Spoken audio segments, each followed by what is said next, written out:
Opa, opa, opa! Eu sou Miriam Clark, esse é o Conversas com o Meio. Hoje a gente recebe o escritor e roteirista Paulo Lins. O Paulo Lins é autor de Cidade de Deus, agora no mercado pela Planeta, esse livro que deu origem ao filme do Fernando Meirelles. Ele escreveu esse livro quando ele morava na Cidade de Deus. O Paulo também foi roteirista do Cidade dos Homens, a série da TV Globo. Ele também publicou Desde que o Samba é Samba pela Planeta, lançou Dois Amores pela Nós Editora e agora, recentemente, A Criação do Mundo e a Construção do Sol pela Grifos, que são dois livros que ele fez em parceria com a mulher dele, a Flávia Helena. Bom, o Paulo é uma pessoa que gostava tanto de escrever e isso desde pequenininho, que a mãe dele dava como castigo para ele, proibia, olha, hoje você não vai poder escrever nem estudar. Você já pensou? Olha, o fato é que com esse talento ele desenvolveu uma prosa poética. É uma honra a gente receber o Paulo Lins aqui. Vamos chamar a vinheta, Nath? Paulo Lins, bem-vindo ao canal Meio. Um prazer receber você aqui hoje. Eu que agradeço. A gente que trabalha com arte, que trabalha com literatura, precisa sempre da imprensa, né? Sem vocês a gente não pode divulgar nosso trabalho. Estou muito agradecido de estar aqui. Muito obrigado mesmo, de verdade. Paulo, eu falei ali na abertura do Cidade de Deus. Eu queria que você contasse como é que surgiu a ideia de fazer o livro. O livro, a ideia surgiu depois de quase 5 anos que eu estava trabalhando nele. Esse livro fazia parte de uma pesquisa, fez parte de uma pesquisa de antropologia da professora Alba Zaluar, O Crime e a Criminalidade no Rio de Janeiro. É, Aí eu escrevi para entrevistar as pessoas ligadas a esse tipo de crime, esse tipo de crime que acontece na favela, que não é o pior é o crime do colarinho branco, mas entrevistar como a meninada, como as crianças entravam para a criminalidade por um trabalho de antropologia. Esse trabalho seria levado para todos os poderes, para os três poderes, para poder avaliar uma forma de acabar com a violência no Brasil sem matança, sem violência. Acabar de uma forma que todo mundo sabe como isso acaba, né? Através de educação, ensino, cultura, mas a gente queria provar isso através de um trabalho antropológico. Então, Aí eu quer tava, dizer, esse trabalho eu fiz na UFRJ, fiz na UERJ e depois fui para a Unicamp. caramba. Paulo, o livro, ele ficou pronto, demorou 10 anos, né, para você fazer o livro e lançar o livro. Foi difícil conseguir o editor? Como é que foi? Não, eu tinha uma bolsa, né, que atrasava muito, é uma bolsa de aperfeiçoamento, né, pós-graduação. Eu tinha essa bolsa, aí eu desenvolvi, aí a Alba Zaluar, eu falei para ela que não ia conseguir escrever na linguagem antropológica, né, da antropologia. Ela falou assim, eu posso fazer um poema? Aí eu fiz um poema sobre a criminalidade, ela levou para o Roberto Schwartz. O Então, Roberto Schwartz, editor que é um da crítico... Companhia das Letras. Não, não, editor não. Ele era professor da Unicamp, o maior crítico, um dos Ah, maiores críticos brasileiros, Roberto Schwartz. Não é o Luiz Schwartz, não. As pessoas confundem mesmo, mas é o Roberto Schwartz. Aí ele, ele leu o poema e falou que assim, olha, quem escreve um poema desse pode escrever um romance.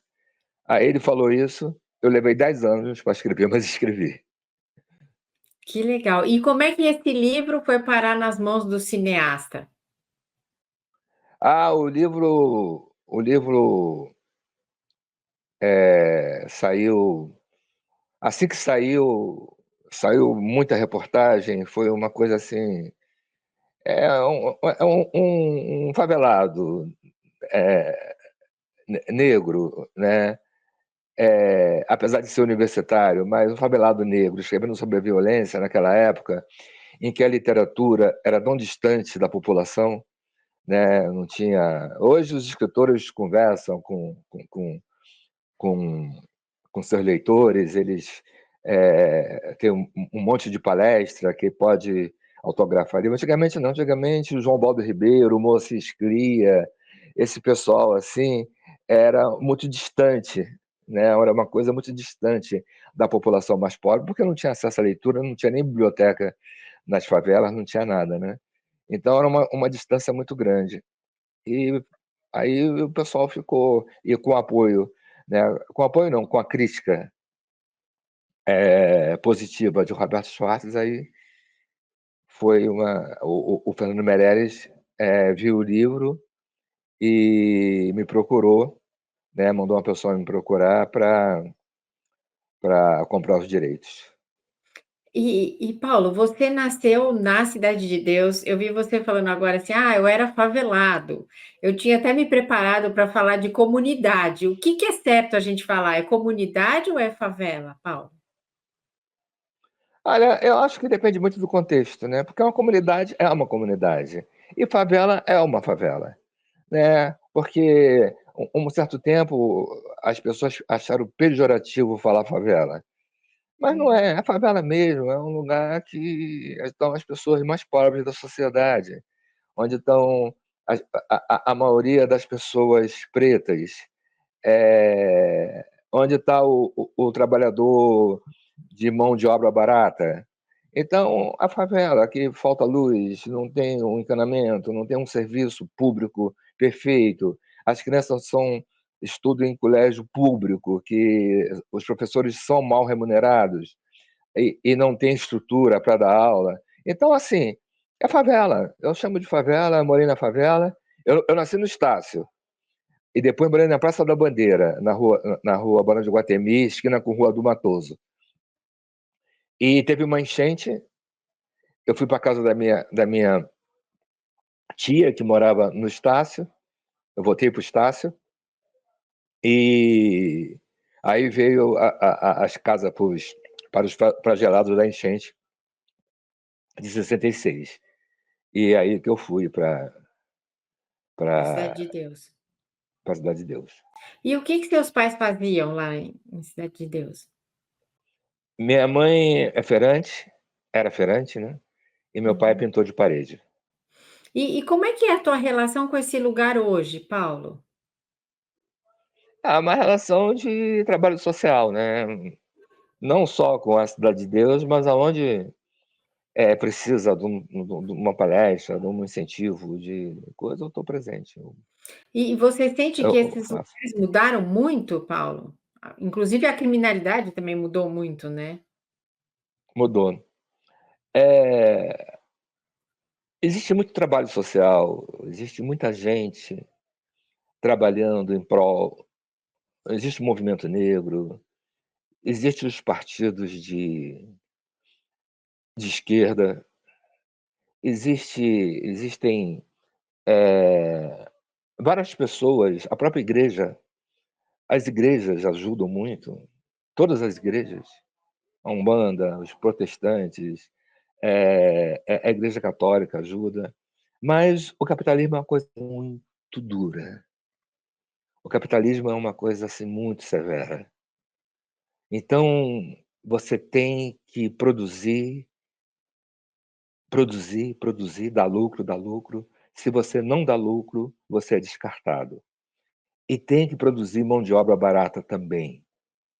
Tem que ter os trabalhadores que tem que trabalhar, tem que fazer serão, tem que ter as faxineiras, as empregadas domésticas para arrumar a casa da classe média alta, da elite. Tem que ter. Então, é uma coisa muito dura, é uma coisa que a gente vê, assim, eu vejo isso desde que eu sou criança e só piora.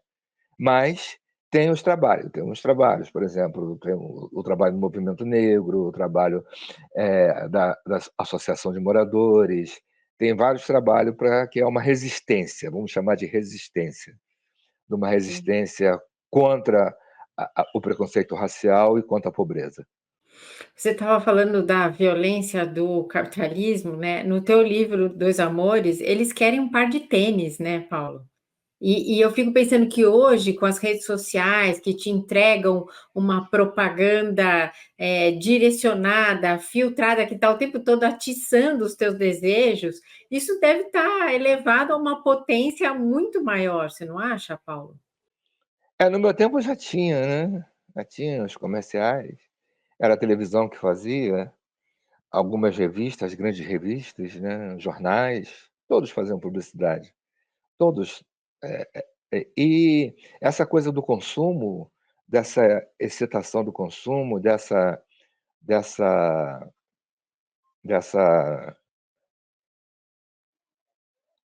desse incentivo ao consumo e essa coisa de mostrar que quem consome mais é mais feliz, isso é muito cruel. Isso é muito cruel. As pessoas são capazes de matar para ter um tênis, para ter comprar um carro, é uma coisa muito cruel. E E isso não é o mais importante. O mais importante é ter conhecimento, é você estudar, é você se estabelecer na vida. Sim, Paulo, é a coisa mais bonitinha é ouvir você contando que quando você era criança, o seu castigo é que a sua mãe falava: "Hoje você não vai ler, não vai escrever, não vai estudar". É isso mesmo, Paulo? É verdade, porque, na época que eu era criança, ali no Estácio, na Praça da Bandeira até na Cidade de Deus, os vizinhos botavam de noite, quando o pessoal chegava do trabalho e tal, quando ia se preparar para jantar, os vizinhos mais velhos, né, ficavam sentados em frente à casa, com cadeiras e tal, os vizinhos se reuniam e contavam histórias para gente. História de assombração, do folclore brasileiro, de tudo. E eu ficava com aquelas histórias assim na cabeça, não dormia com medo das histórias de assombração. E depois eu comecei a escrever essas histórias. Comecei a escrever.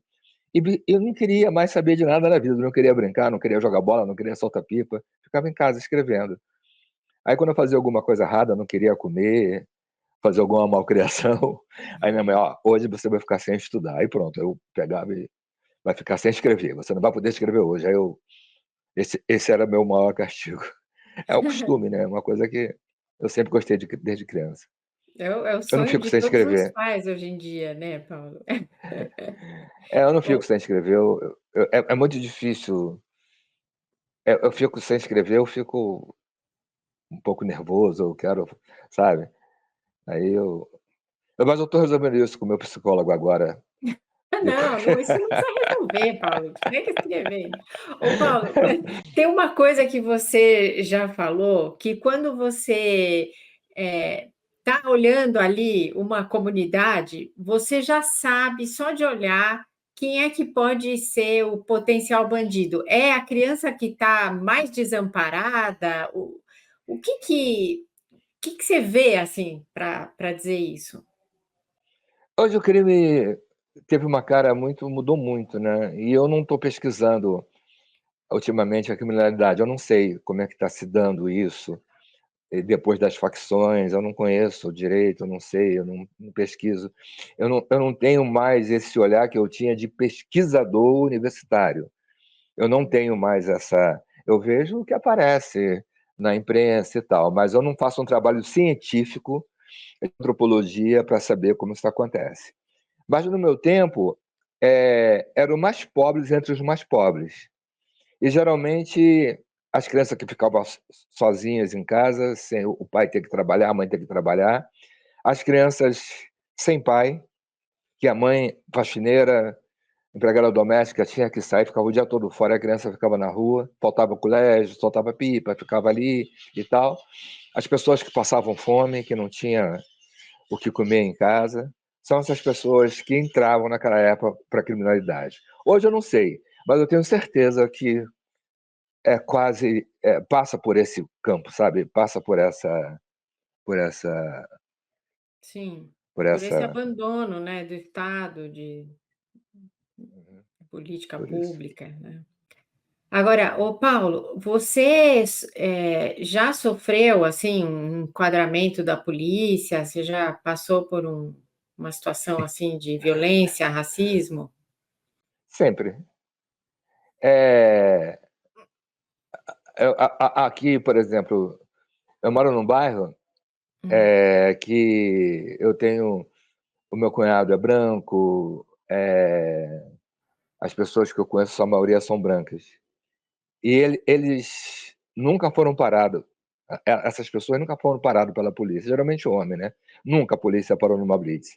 E a mim param toda vez que tem uma blitz, eu sei que vou ser parado. Eles olham para minha cara, mesmo sendo a pessoa já com a idade avançada e tal, sendo velho, vamos dizer assim, né? Eles param, pedem documento, quer saber e tal, tal, tal. A polícia sempre aborda as pessoas pretas.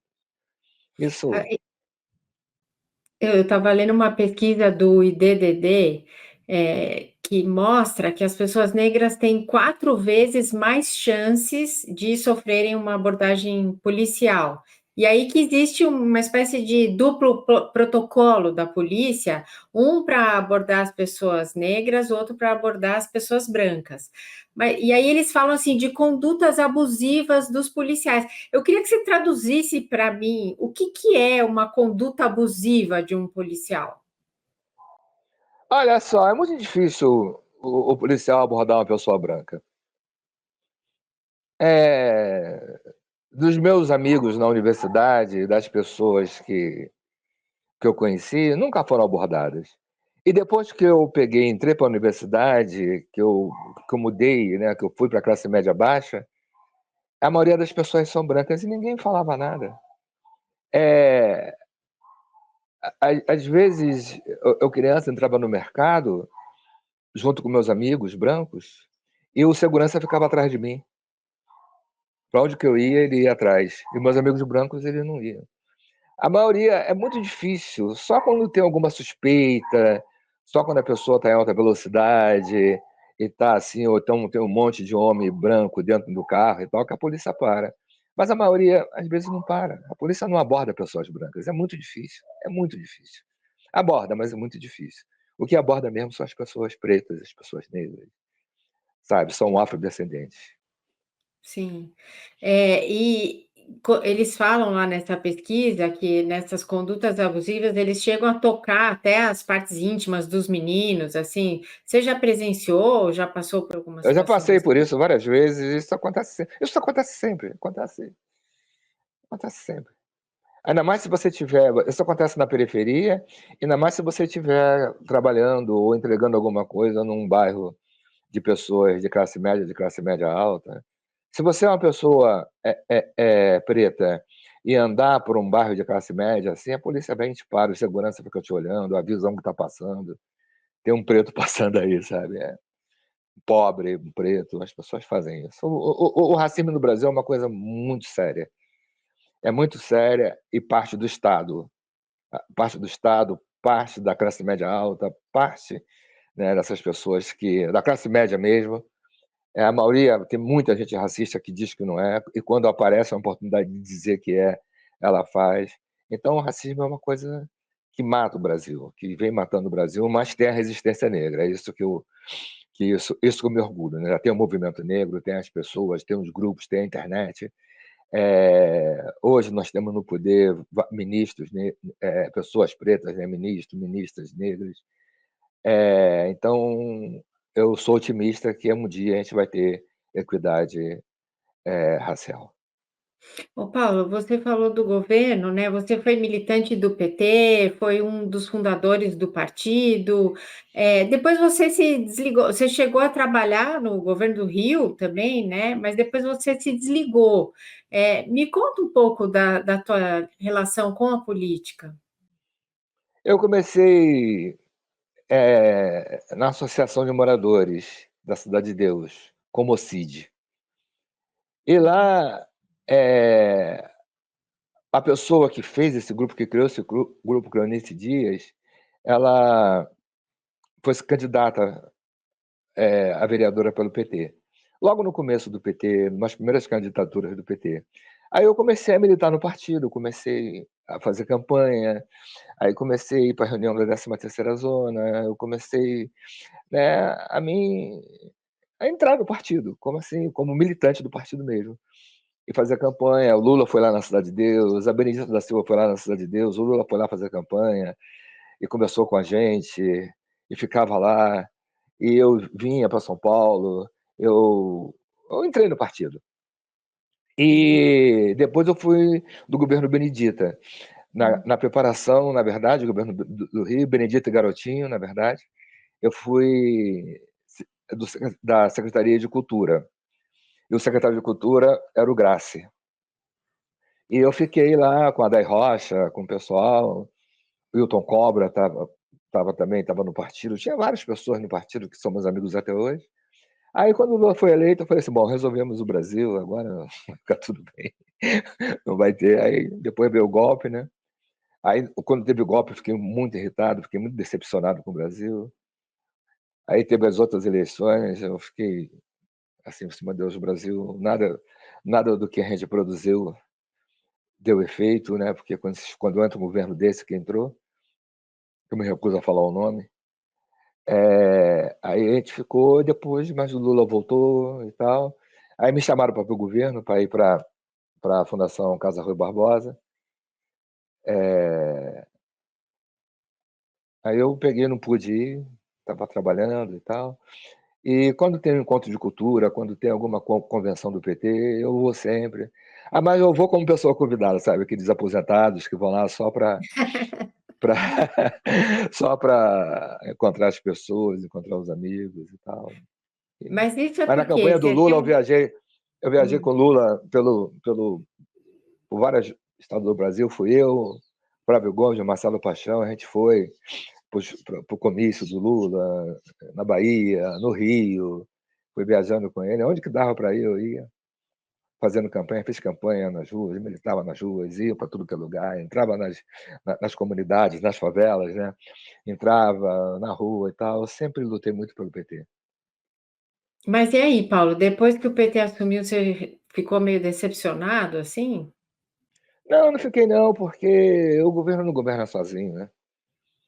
Se o PT nunca teve maioria no Congresso, então tem Uhum. que fazer o jogo, não pode fazer o que quer.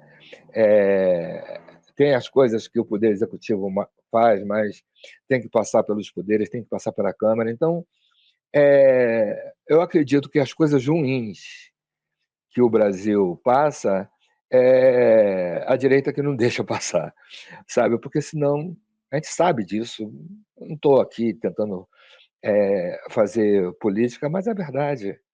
Então, eu fico assim triste com a política, não com o PT, porque o PT sempre, né, sempre vai olhar para o lado do trabalhador, para o lado das pessoas mais pobres, para o lado das pessoas que sofrem discriminação racial. É isso. Tá Eu certo. Ô, sou, Paulo, eu sou uma pessoa que tem uma visão política muito determinada há muitos anos, sabe? E não foi fácil a criação do PT, desenvolver o PT, né? O PT já existia quando eu entrei, mas estava no comecinho, estava surgindo, né? O Edson Santos também, que hoje é vereador, mas foi ministro da Igualdade Racial no governo Dilma, o governo Lula, eu não me lembro bem, foi estamos juntos, a gente está sempre junto, pessoal, conversando, batendo papo, mas eu estou um pouco afastado da política. tá Quero certo. descansar, estou me aposentando. Quero, Ô, Paulo, quero curtir minha não vai família, curtir. aposentar da escrita, não, pelo amor de Deus. Ô, Paulo, eu queria saber como é que você vê esses novos escritores, assim, como Giovanni Martins, o Ferrez em São Paulo, o Sérgio da Cooperifa. Vocês têm uma panelinha, assim, vocês estão sempre juntos? Como é que é? Eu fico feliz porque quando eu comecei, eu não conhecia ninguém da periferia fazendo literatura, não tinha ninguém. E Você abriu esse caminho para muita gente, né, Paulo? não tinha ninguém da periferia. Aí o Ferrer me chamou, que ia lançar um livro. Ele falou que começou a escrever por causa de mim. Ele falou assim: se esse cara pode escrever, eu vou escrever também. Uhum. Aí veio a literatura marginal, é, a literatura da periferia, a literatura periférica, a literatura de pessoas que moravam, né, na periferia, que sempre fez arte. A periferia sempre fez arte. Só que não tinha acesso a livros. Então é difícil você escrever sem ler. Mas fazia música, letra de música, que são poemas, né? A periferia toda, desde lá de Pixinguinha, desde Ismael Silva, desde a casa da Tia Seata, né? A gente sempre produziu arte. Aí a literatura entra quando começam os trabalhos sociais, de colocar. O Ferrez, por exemplo, ele fez uma biblioteca lá no Capão Redondo. O Sérgio Vaz tem a Cooperifa, Uhum. né? Tem o Buzo, que trabalha também, que teve uma livraria e continua fazendo sarau. Tem o Binho. Tem tanta gente agora escrevendo. E lá em literatura mesmo, tem o Giovanni Martins, que é da Rocinha. Isso só me dá alegria, sabe? É isso que não me faz desanimar, sabe? De pessoas que estão escrevendo, começaram a escrever, que vieram, né, depois de mim, mas vieram, assim, né? Eu me lembro que eu fui num festival de Frankfurt e só tinha eu de pessoa preta. O único negro era eu. Entre, sei lá, quase 50 escritores e escritoras. Era o ano do E Brasil em Frankfurt, não era? isso, só tinha eu e o Daniel Munduruku. Era o preto e o índio. Só um. E no Brasil já tinha tantos escritores, né? Tantas pessoas. Hoje eu fico muito feliz de ter a Conceição Evaristo abaixonada como uma grande escritora brasileira, né? Preta, Giovanni Martins, o Itamar, o Jefferson Tenório, tanta gente preta escrevendo, Paulo Scott. Eu vou esquecer Eliana Alves Cruz, eu vou esquecer de citar alguns, mas eu, eu fico muito feliz de ter essas pessoas, Estevão Ribeiro, é, tanta gente escrevendo, tanta gente fazendo roteiro de cinema, tanta gente na arte, que isso me deixa mais feliz e a luta, o esforço não foi em vão. Exatamente. Agora eu queria que você contasse como é que foi a transição pós primeiro livro, porque o primeiro livro fez tanto sucesso e foi uma coisa que te tomou tanto tempo, né, Paulo? Eu imagino assim o esforço emocional para fazer esse primeiro livro. E aí você ficou um tempão sem publicar um livro. Como é que foi esse momento para você? Eu fiquei, não porque eu parei de trabalhar, mas foi que o cinema me pegou. Hum. Eu fui fazer quase 12. O Cacá Diegues me chamou para fazer um filme que eu fiz. Eu fiz uma correção, na verdade, do roteiro, né? Fiz uma espécie de consultoria. Orfeu da Conceição. Fiz Uhum. uma consultoria para ele, mas eu já tive de cara com o roteiro. No próprio roteiro do Cidade de Deus, eu dava consultoria para o Braulio. Aí fui para a casa do Braulio Mantovani, ele começou a me mostrar como ele fazia, aí um quadro assim, com as cenas definidas, eu ficava olhando aquilo, eu não entendia nada. E quando eles me davam o roteiro para eu ler, o Fernando, o Braulio, eu pensei, olha, tá bom, vou fazer o quê? Eu não consigo, falei para ele, não consigo. Aí depois o Braulio, meu grande professor de roteiro foi o Braulio Mantovani. Aí eu fui, tava lá, e o Braulio estava cansado, ele ficou muito tempo trabalhando no coisa, aí tinha que fazer a voz off, né? O Fernando resolveu fazer a voz off, aí eles me chamaram para eu fazer a voz off do filme Cidade de Deus. Aí eu comecei a escrever a voz off, aí depois não parei mais de fazer cinema, nem televisão, fui fazer Subúrbia, passei Cidade dos Homens, fui logo fazer Cidade dos Homens, depois fiz É. Subúrbia com Luiz Fernando Carvalho, série, e tô, fui A voz andando, off caminhando. traduz aqui para quem não está familiarizado É a com esse narração, termo. a narração do quando o personagem principal vai narrando o que está acontecendo. Ele pega alguma coisa que fica fora que não está nas imagens e ele explica para as pessoas. Ele vai dando né? Vai dando os conceitos, vai dando o conceito do filme e desvendando ou anunciando alguma cena. Ô, Paulo, e o que que é mais difícil fazer? Escrever para cinema, para série de televisão, sei lá, ou escrever literatura, publicar um livro? A literatura é mais difícil, porque você é sozinho. Eu tive a sorte de escrever livro com Flávia Helena, né, com quem eu sou casado, minha companheira. Aí fica mais fácil, 2 pessoas, né. Mas cinema, tem uma equipe, tem muita gente falando, dando ideia, às vezes você tem uma ideia, o outro dá uma ideia melhor, aí você tem uma ideia, a ideia cai, depois a ideia volta, e você vai conversando com muita gente. Agora, literatura é muito solitário, né. Mesmo você fazendo que nem eu fiz agora, porque a Flávia, ela é professora de literatura, ela fez literatura, fez graduação e pós-graduação em literatura, lá na USP, né? E fez direito também. Então ela é uma pessoa que a gente fica em casa discutindo literatura, né? A gente fala até de outros assuntos, mas o principal é literatura. E aí eu comecei a pedir a ela para revisar meus trabalhos, né? Que eu estava escrevendo, ela pegava e revisava, eu pensava, vamos fazer um livro junto, vamos trabalhar junto. Aí nós começamos a trabalhar juntos. Aí veio a ideia de fazer esse livro, A Construção do Novo Sol, e um livro para criança, que é O Novo Mundo. São dois, tudo novo, né? Um novo mundo e um novo sol. Você falou que a Flávia, sua mulher, é professora de literatura, mas você também foi professor de literatura, não foi, Paulo? Eu dei aula há 10 anos, aí quando eu comecei a escrever, eu parei de dar aula.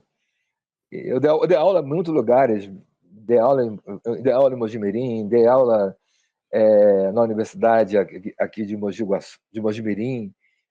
Eu vim estudar no Unicamp, né? Aí eu dava aula nas cidades próximas, dei aula no Rio, dei aula no Espírito Santo, por...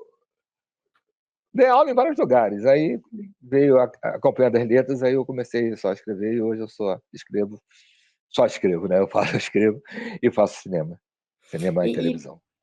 Paulo, você tem uma rotina assim para escrever? Você consegue escrever em qualquer lugar ou você precisa se isolar? Como é que é o seu dia a dia de escritor?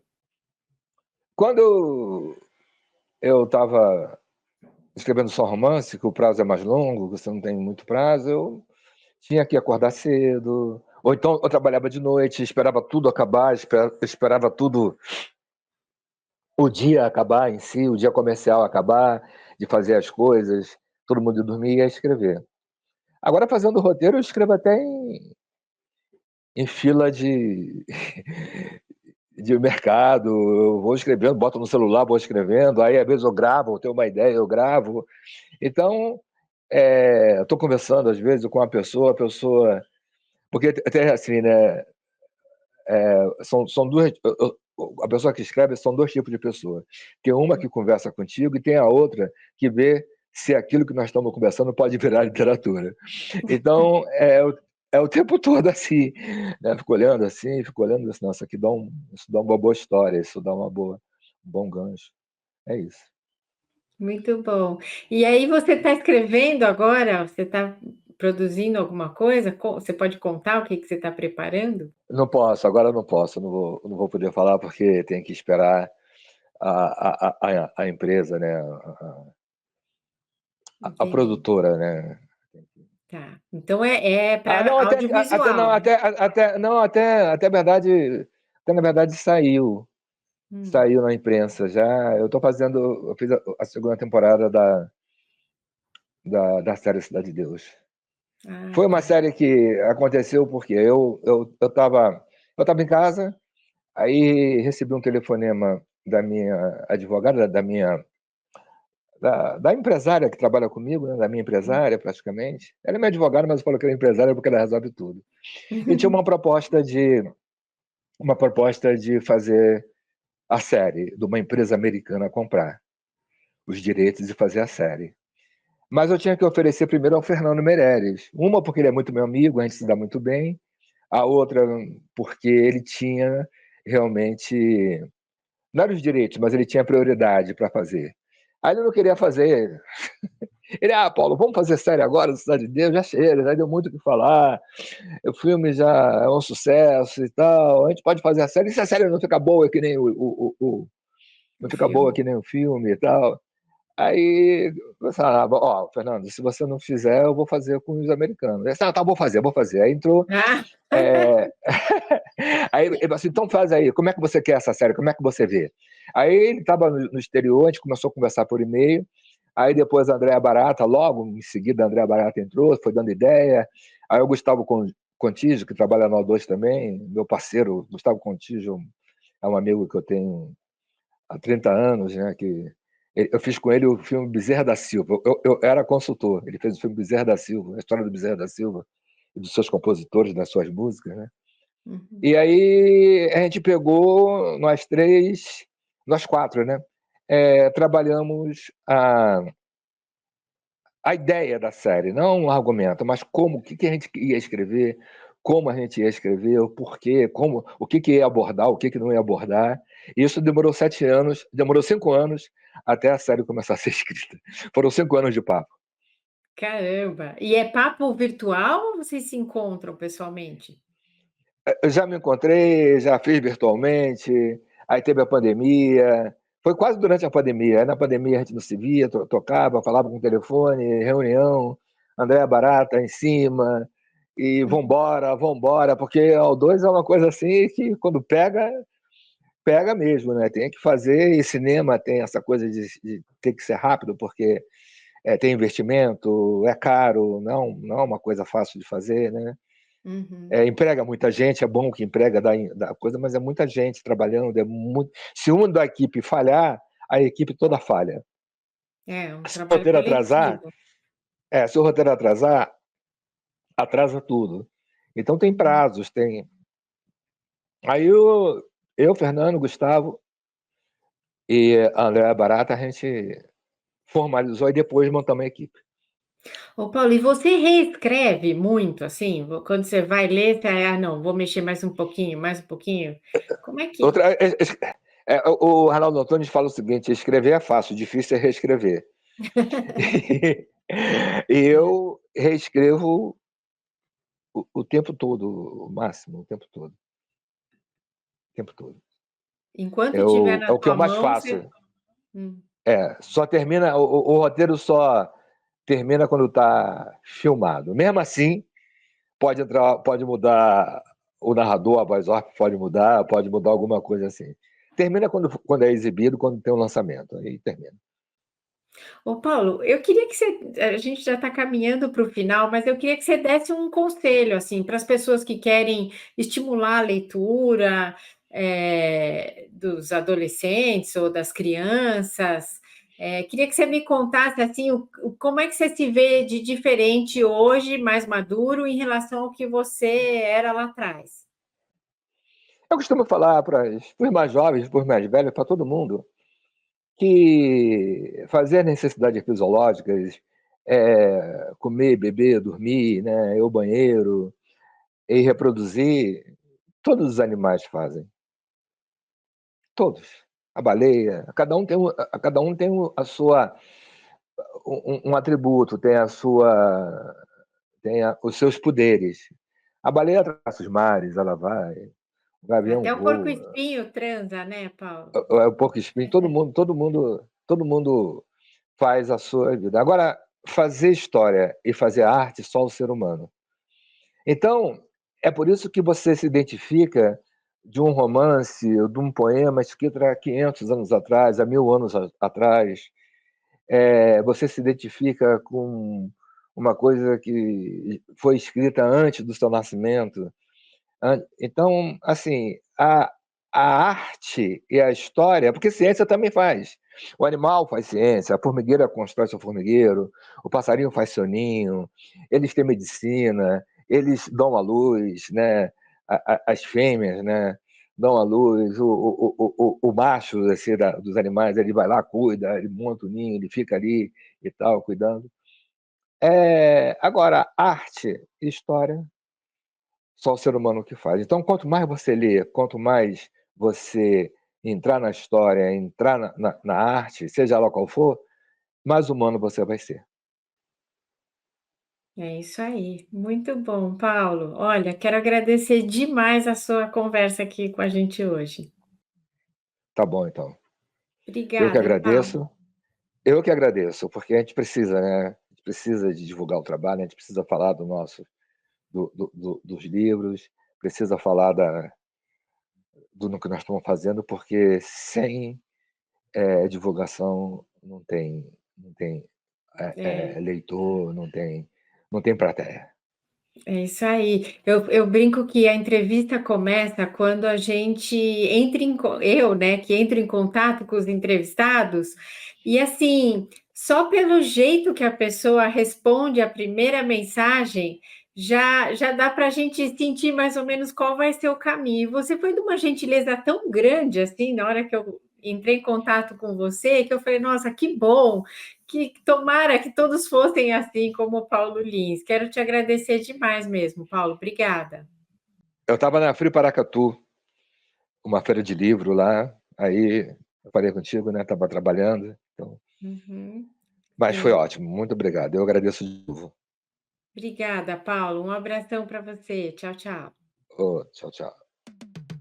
Eu tenho uma enorme admiração pelo canal, é por onde eu me Eu informo. aposto muito no streaming. É rápido, direto ao ponto. Poder ter uma newsletter que vem com conteúdo curado, que tem não só fatos e dados, mas também opinião, visão, ajuda a formar o raciocínio crítico que a gente precisa para continuar à frente, continuar liderando processos e pessoas dentro das empresas.